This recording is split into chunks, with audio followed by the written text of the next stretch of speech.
it's a sad situation because you have no John Wall returning next season with the Achilles, and it just seems like they're stuck.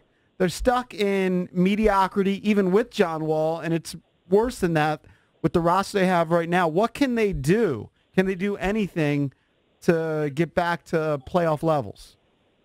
I mean, it's going to be really hard, guys. You look at the situation they're in with John, with his Achilles. You mentioned it. He's got $170 million owed to him the next 4 years, which is a crazy number. And it puts them in a situation where they have to try to work around that and also try to be competitive, which is a pretty difficult situation for them to be in.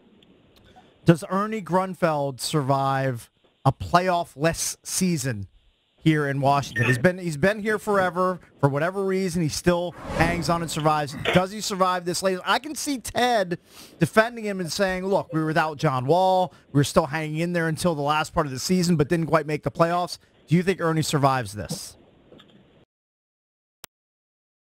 18 years. So I think you would have to just bet on the status quo remaining in place until Ted proves otherwise. I mean, look, to your point, they could point to extenuating circumstances. They could say that John Wall, obviously being hurt has derailed them when they signed John to that contract. I think just about anybody else in the league would have done it.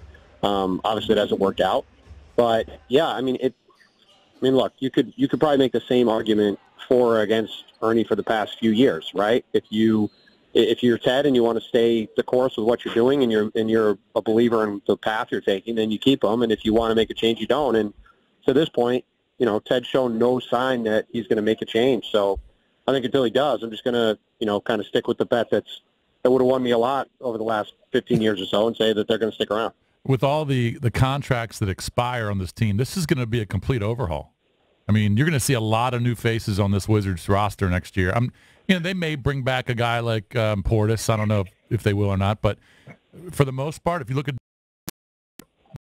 7 or 8 new faces, you very well could. I mean, I think they're going to I assume they'll re-sign Satoransky. I assume they'll re-sign Bryant. I think there's some interest in trying to bring back guys like Ariza and Jeff Green if they can. But yeah, I mean, look, this team hasn't been very good, right? So you would expect Troy Brown by next year to be playing more minutes. You'd like to think that if they get a pick, who knows, maybe they could jump up and get a Zion or a John Moran or somebody that they'll play. But this team isn't good, and you'd expect there to be an infusion of young talent, hopefully, across the roster, because certainly the mix this year hasn't been good enough.